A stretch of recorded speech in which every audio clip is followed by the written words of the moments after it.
I want to start today off by saying that the people who raised you love you, but they may not be equipped to help you grow beyond where they're at. And that's not their fault. It's just the reality of generational patterns. And I learned this the hard way in my life. You see, Corey and I met in Colorado working in the oil and gas industry. We were young, we were ambitious, we were building, we were hungry, we were making a ton of money for 23-year-olds. Then we got married and we made a decision that felt right at the time. We moved to Idaho to start our family near Corey's family. And we thought family support would be the best thing as we built our life together. And honestly, it was. For a season, it was phenomenal. We had a support system, we had community, we had roots, we had connection. But as we started diving into self-development and building a business and changing our family dynamics, something shifted. And we realized that we couldn't talk to anyone about what we were building anymore. We couldn't have real conversations about growth, about our business challenges, about scaling, about our vision. All we got was small talk, weather, football, hunting, fishing. And those things are great and they're fine, but they're not the conversations that were helping us grow. And when we tried to talk about our dreams with people, about building something bigger, about our goals, the responses were fear or judgment or minimization. And we were starting to feel really small and stuck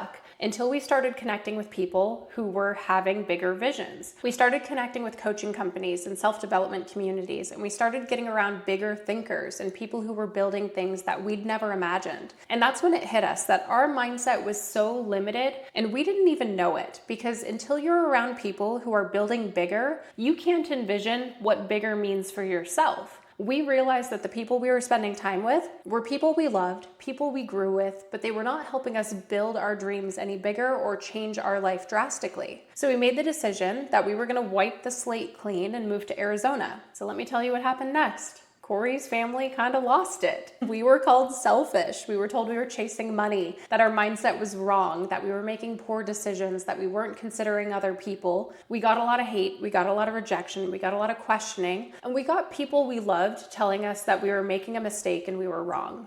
And we decided we had to do it anyway. You see, the fear that was coming from them was, what if it doesn't work? What if the business doesn't build? What if you hate Arizona? And to me, those things didn't make sense, because if the business failed, we could go back and get a 9-to-5 job. If we hated Arizona, we could move back to Idaho. People would say, well, what are you going to do without the help? Well, if we felt like we needed the help, we could move back to where we had help. So to me, all of the objections and concerns that people had about what we were trying to do didn't make sense because they were solvable. Idaho wasn't going anywhere. The family wasn't going anywhere. 9-to-5 jobs in corporate America were not going anywhere. So the risk to me was non-existent. It's just we're taking a chance on ourselves.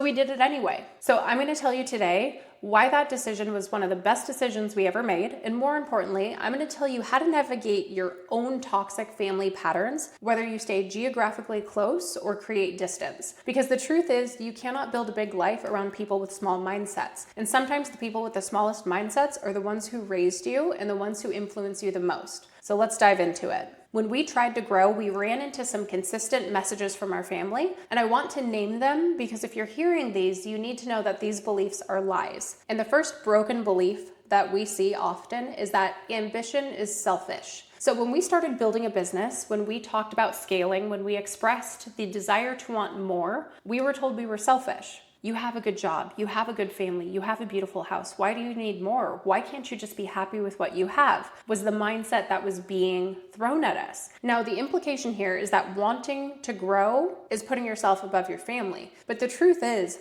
building your life for your family is not selfish, it's responsible. I grew up in a broken family where finances were a struggle, where mindsets were broken, where identity was challenging, and I didn't want to raise my family in that. So when I invest in myself, when I build a business, when I create something that's bigger, my family benefits. My kids see a mom who pursues her dreams. My husband and I have a stronger marriage because we're both growing together. Our financial stability increases and our impact to the world increases. And I truly believe that this is what God intended us to do, is to help people change their lives. Now, that is not selfish, that is leadership. Selfish would be building at the expense of my family, but building for my family, that's the opposite of selfish, and it's the same for you. Now, broken belief number 2 that we see often is that you should be grateful for what you have and want more. Now, this one is insidious because it sounds like wisdom. Be grateful, don't be greedy, appreciate what you have. And yes, the underlying message here is that wanting more is ungrateful and wanting to grow is never enough. But that's a blatant lie. You can be grateful and want more. God wants us to continue to grow and thrive and succeed, and He has abundance to pour into us. So gratitude and ambition are not mutually exclusive. I'm grateful for the life I built, and I want to build it bigger, and both things can be true.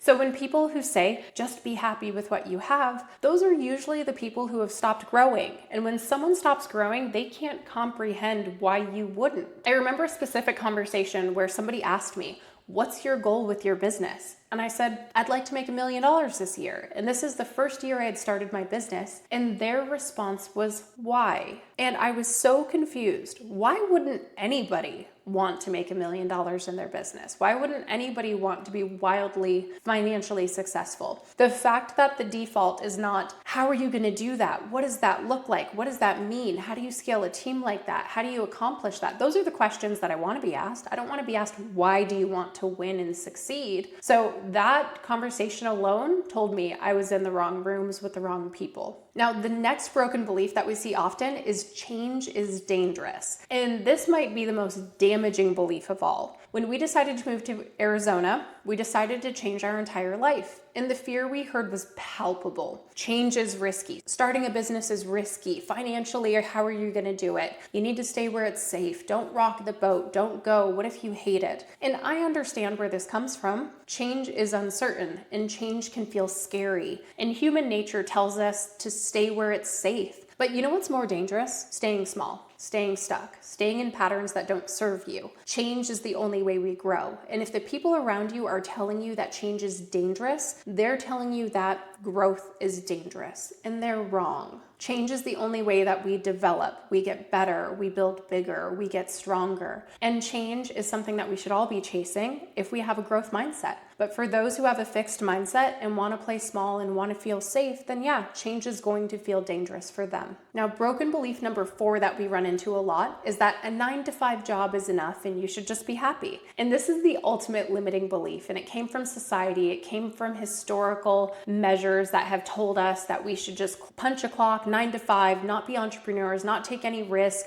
do what we're told, work on the assembly line and hit the ceiling and be happy. And there's nothing wrong with a 9-to-5 job. Let me be very clear. I worked in corporate America for years and made great money. I had incredible benefits and it was incredibly volatile and I got laid off multiple times. So we have to remember that there is nothing wrong with a 9-to-5 job, but when it becomes the ceiling, when anything beyond that seems unrealistic or wrong, then that's a prison. And the idea that you should just be happy with stability, don't get big ideas, don't try building something different, that's not for people like us. That is for some people and that's okay and good for them. But people like us are building empires. We're trying to build bigger. We're trying to break down those walls of expectations. And people like us are changing industries. We're capable of doing so much more than just what is outlined and so much more than just getting a paycheck. And when your family tells you that a 9-to-5 is enough, they're telling you that you're not capable of more. And that fear doesn't come from you, it comes from them not thinking they're capable of it. So we can't believe that lie.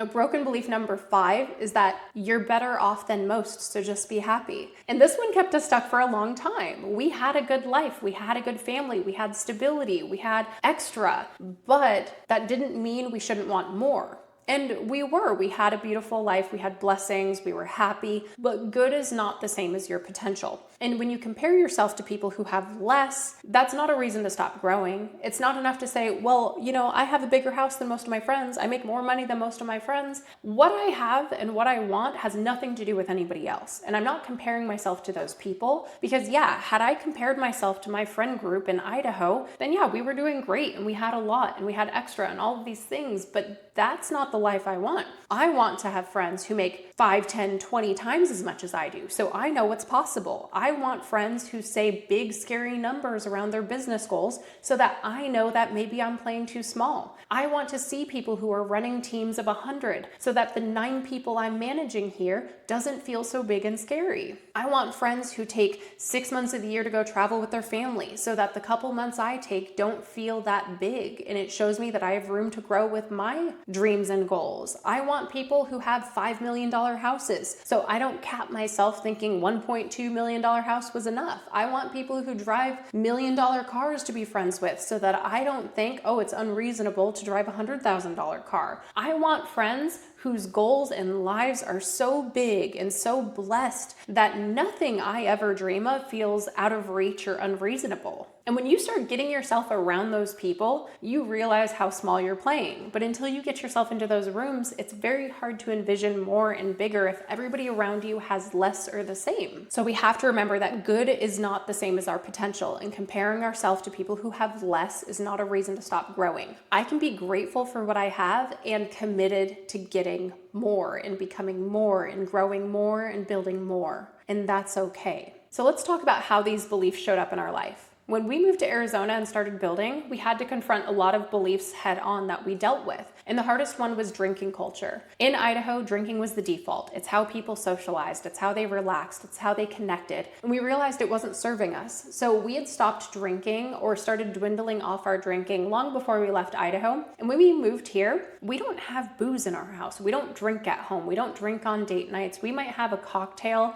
once every blue moon or on vacation, but it's not our default. And we didn't just stop drinking. It truly changed everything about the dynamics of our marriage, our household, our parenting, our defaults, but the things that we heard from people continued. So come on, have a drink. Why aren't you drinking with us? Why don't you let loose? Have a little bit of fun. They kept offering. And we were committed to our decision, not to say that we will never drink again, and we're okay with having a drink or two with people. But you have to remember, when you start breaking down social norms and do things differently than the people around you, it's gonna feel weird to them. And it might feel weird to you at first as well. But saying no to drinking, I think, made our family feel like we were saying no to them or saying that they were doing something wrong. And that's their perception. That has nothing to do with us. Another big shift that we made was making faith the foundation of our family. My husband was forced to go to Catholic church growing up, so I call him a recovering Catholic. It took me 10 years to get him to start going to church with me, and we've had to ease into a lot of different things as a couple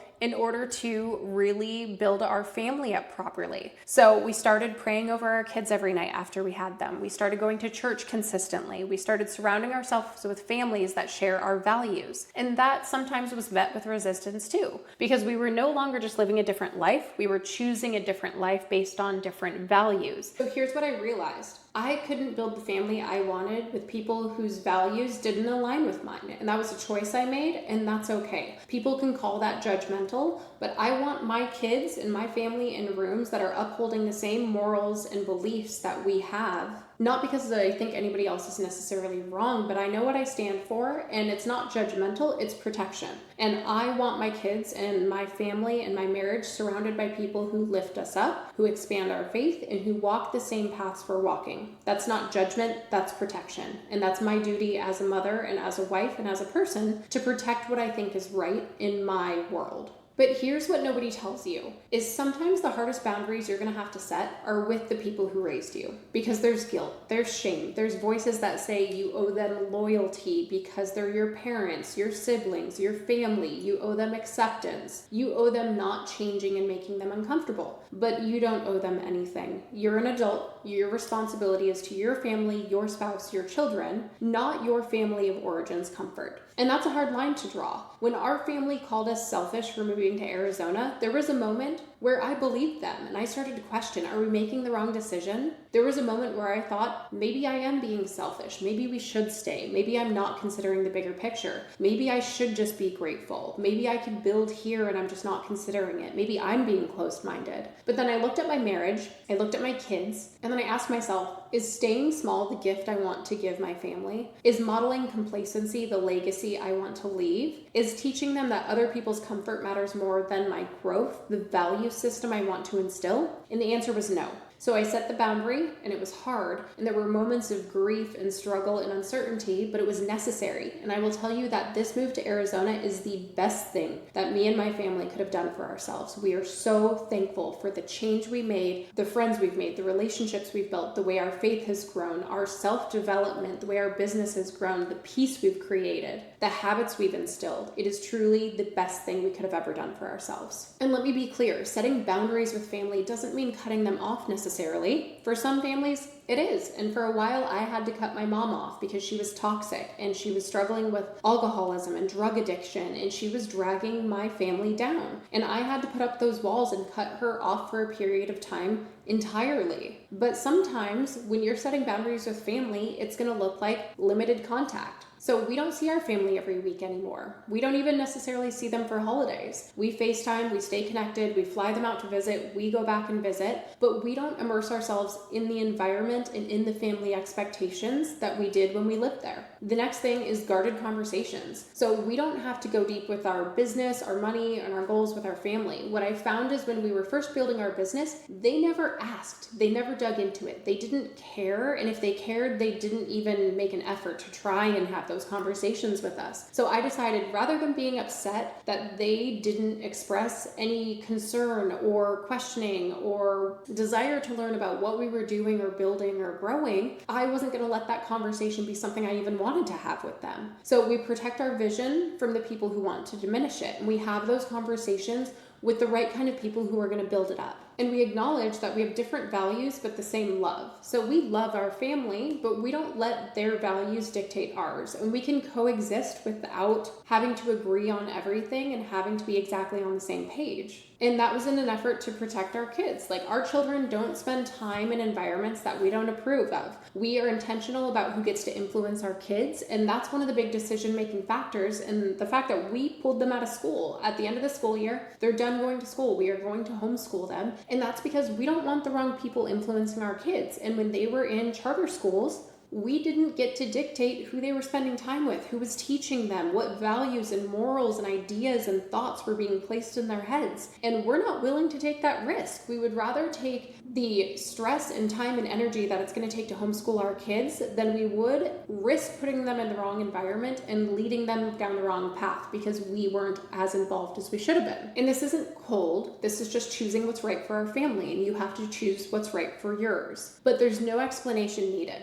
We used to need to justify our choices, make them make sense for people. We're not drinking. We're going to church. Here's the thing. It's just a fact now. We don't have to justify it. We don't have to give reasoning. There's no defense. There's no debate. It's just what we do, and we don't have to explain it to anybody. It doesn't have to make sense to anybody but us. And the same goes for you and the decisions you want to make and the boundaries you want to set as a parent, as a wife, as a husband, as a family. Your job is to protect your family, and you don't have to answer to anybody about that. And here's something critical. You cannot control what your family says or does, but you can control how you respond. So when they offer you a drink, you say no. You can do it without judgment. When they question your ambition, you don't have to defend it. When they doubt your decisions, you don't have to convince them. When they start throwing out toxic words and thoughts and behaviors, you can leave. And that's a choice you can make as an adult, as a parent, and as a person. You don't have to be in places that make you uncomfortable, and that doesn't matter if it's your parents, your friends. You can walk out of any room, and if people are in your home, you can ask them to leave. Because their beliefs in your dream is not what makes it real, your belief is. So for years, I wanted family to understand. I wanted their support. I wanted them to see the vision. And every time they didn't, I felt hurt. But then I realized I was giving them power that they didn't deserve. Their doubt doesn't make my dream smaller. Their fear doesn't make my path wrong. Their limiting beliefs don't have to become my limiting beliefs. So I changed my response. Instead of trying to convince them, I just moved forward. I kept going. Instead of trying to defend my choices, I just made them. I didn't justify them. Instead of seeking their approval, I sought alignment with my husband, my kids, my values, and my God. And that shift is what entirely freed me. So if you're in a situation where your family is holding you back, here's what I want you to know.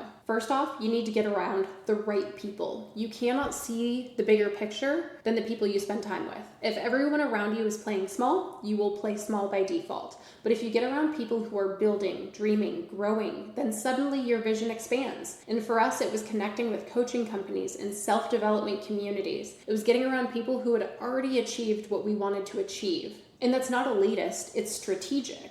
You don't get better at playing a sport by playing somebody who's not as good as you. You get better by playing with somebody who's better than you. So you need to find your people. And I don't just mean your family. You need to find your growth people, the friends that align with the vision you're trying to build. The second thing you need to do is identify the broken beliefs that you have internalized. So you need to look at what your family says about ambition, change, growth, money, values, faith, alcohol, default habits. Write down the messages you've received. Ambition is selfish. You should just be happy with what you have. You'll never change. This is what our family just does. Change is dangerous. People like us don't do that. And then ask yourself, do I really believe this, or was I programmed into believing this and living this way? Because there's a difference between your own beliefs and inherited beliefs, and you get to choose which ones you keep. The third thing is you need to set boundaries, even when it's hard. So you don't have to cut off your family, but you do have to protect your vision from the people who don't believe in it. That might look like limiting contact, guarding conversations, not explaining your choices, surrounding your kids with aligned values, creating physical or emotional distance with the people who drag you down. And that's not punishment, it's protection.